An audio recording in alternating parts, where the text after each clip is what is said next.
बिस्मिल्लाहिर्रहमानिर्रहीम।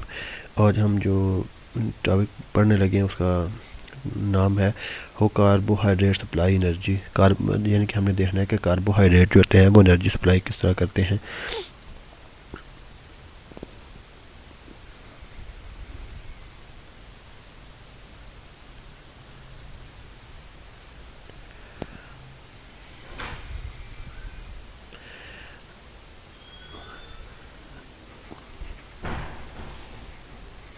Carbohydrates supply energy.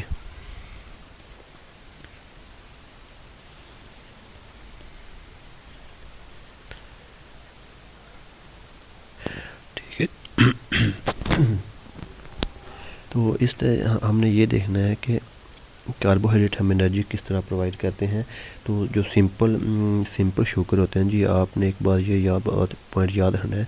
जो simple sugar होती है, कौन सी जी? सिंपल शुगर जो होती है, सिंपल शुगर का मतलब क्या है? मोनोसैकराइड। हमने टाइप्स पर देखी थी ना, मोनोसैकराइड जिसमें अंदर ना एक मालिक्यूल होता है कार्बोहाइड्रेट का, उसका एक सैकराइड होता है, उसको हम बोलते हैं सिंपल शुगर। आप ना फिलहाल इस तरह इसको समझ लें कि ये ना इस शक्ल से समझिए आप कि अगर हमारे पास ना ये एक मालिक्यूल है, ये बॉक्स जो है एक मालिक्यूल है, और इसके साथ एक और दूसरा मालिक्यूल भी एक और अटैच कर दिया है, इसके साथ ये तीसरा एक और अटैच कर दिया है।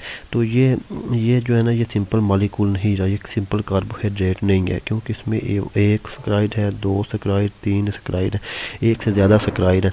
तो अगर सिर्फ हम कहें कि अगर जो है ना ये तीन के बजाय एक सैकराइड हो, यानी कि इसका तीन मालिक्यूल के बजाय क्या हो, ये वाला भी ना हो, ठीक है, तो ये भी ना हो,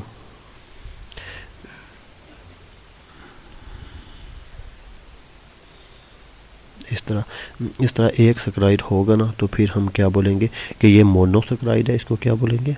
मोनोसैकराइड है। ठीक है। तो जो मोनोसैकराइड होता है ना, इसको हम बोलते हैं, इसको हम सिंपल शुगर बोलते हैं। ठीक है जी। तो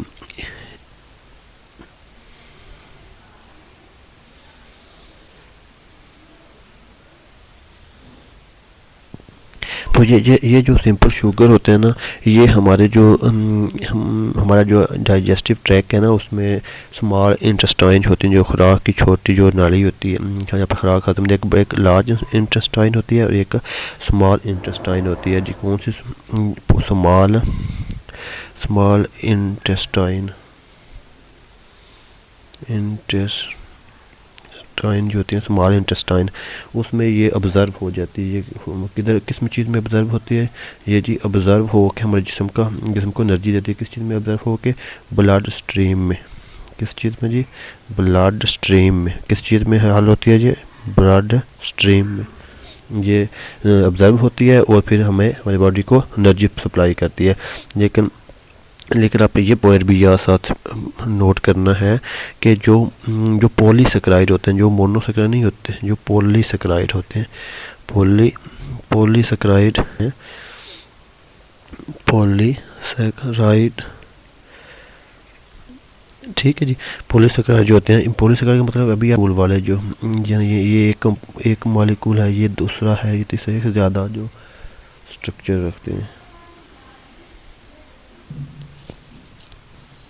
ये पॉलीसेकेराइड होते हैं ना, ये डायरेक्ट ऑब्जर्व नहीं होते हमारी बॉडी के अंदर जाके, यानी कि स्मॉल इंटेस्टाइन में ये ऑब्जर्व नहीं होते। डू नॉट ऑब्जर्व, ये डू नॉट ऑब्जर्व ऑब्जर्व नहीं होते। तो फिर ये किस तरह ऑब्जर्व हो सकते हैं? ये सबसे पहले ये जो पॉलीसेकेराइड हैं, ये कन्वर्ट होते हैं, किस में तब्दील होते हैं, यानी कि किस चीज़ में कन्वर्ट होते हैं? ये मोनोसेकेराइड में कन्वर्ट होते हैं। मोनोसेकेराइड्स में कन्वर्ट होते हैं। मोनोसेकेराइड का मतलब ये है कि ये जो कॉम्प्लेक्स मॉलिक्यूल, ये इस तरह के सेकेराइड थे। जो पॉलीसेकेराइड जो थे, ये पॉलीसेकेराइड थे, ये किस चीज़ में कन्वर्ट हो चुके हैं जी?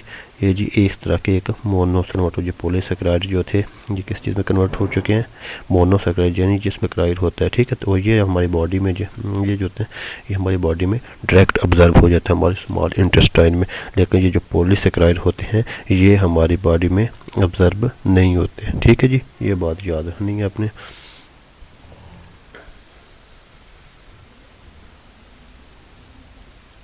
तो इसलिए हमने ये क्या सीखा कि जो पॉलीसैकेराइड होते हैं, जो पॉलीसैकेराइड हैं ये तभी हमें एनर्जी हमारी बॉडी को दे सकते हैं जब ये पॉलीसैकेराइड है कन्वर्ट हो जाते हैं। किस चीज़ में कन्वर्ट हो जाते हैं, ये पॉलीसैकेराइड कन्वर्ट हो जाते हैं मोनोसैकेराइड में। किस चीज़ में, मोनोसैकेराइड में कन्वर्ट हो जाते हैं, ठीक है जी।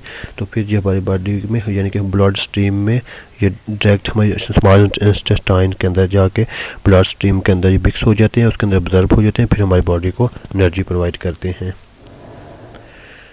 लेकिन ये असल में होता क्या है, मोनोसैकेराइड के अंदर जो केमिकल बॉन्डिंग होती है, केमिकल बॉन्ड होते हैं जो इसके फार्मूले के अंदर केमिकल बॉन्ड होते हैं ना, वो केमिकल बॉन्ड ब्रेकअप होते हैं। क्या होते हैं जी, केमिकल बॉन्ड, ये भी बात याद नहीं, केमिकल जो बॉन्ड होते हैं ना वो ब्रेकअप होते हैं। तो ये जब ये ब्रेकअप होते हैं टूटते हैं यानी कि, तो इनके टूटने से एनर्जी जो होती है ना वो हमें हमारे जिस्म को मिलती है। फॉर एग्जांपल ये कार्बन है, वो कार्बन और हाइड्रोजन के दरमियान में ये केमिकल बॉन्ड होता है।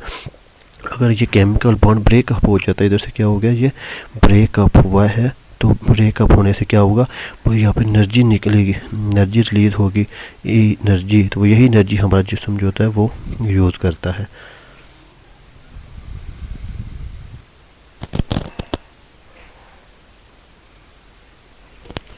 और यही जो कार्बोहाइड्रेट है ये हमारी बॉडी को, हमारे ब्रेन को एनर्जी प्रोवाइड करते हैं, जिससे हमारा ब्रेन और बॉडी दोनों बहुत अच्छी तरह परफॉर्म कर सकता है।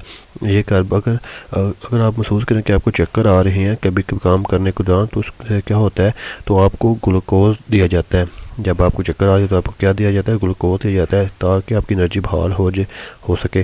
तो ये जो ग्लूकोज है ये भी एनर्जी देता है, यानी कि हमारे जिस्म में जाके ये पहले हमारे जिस्म में जाके खून ब्लड स्ट्रीम जो होते हैं उसमें जाके जज़ब हो जाता है, जिससे हमें एनर्जी मिलती है।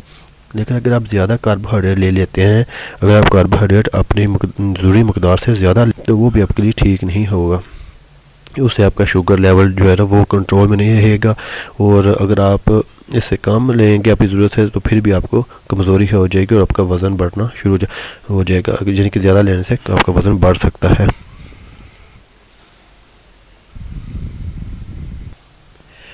चलिए अभी हम एक ना ग्लूकोज का फार्मूला देखते हैं, उसमें केमिकल बॉन्ड देखते हैं जो ब्रेकअप होते हैं, तो फिर हमें आपसे इससे अंदाज़ा होगा कि किस तरह पर जिस्म को जो केमिकल ब्रेकअप होते हैं तो हमें जिस्म को एनर्जी प्रोवाइड करते हैं।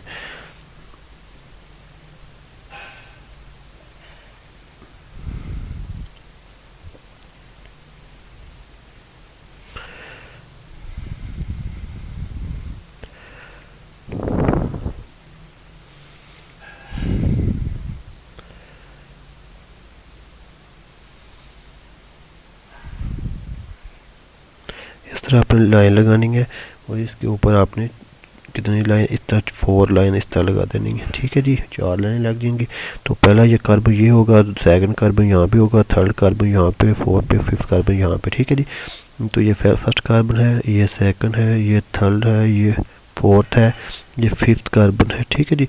तो आपने हमें पता है कि अगर हम एल्डोज बना रहे हैं, डी फॉर्म के ग्लूकोज बना रहे हैं, तो हमने पहले के साथ CO लगाना होता है। क्या करना होता है, पहले कार्बन के साथ इधर कार्बन के साथ यानी CO करना होता है, ठीक है जी।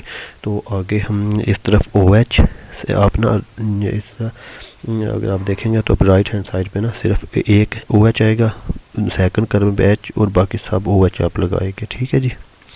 और अगर यहाँ पे OH है तो इधर H हो जाएगा, और इधर OH है तो इस तरफ H हो जाएगा, इधर H है तो इधर OH हो जाएगा।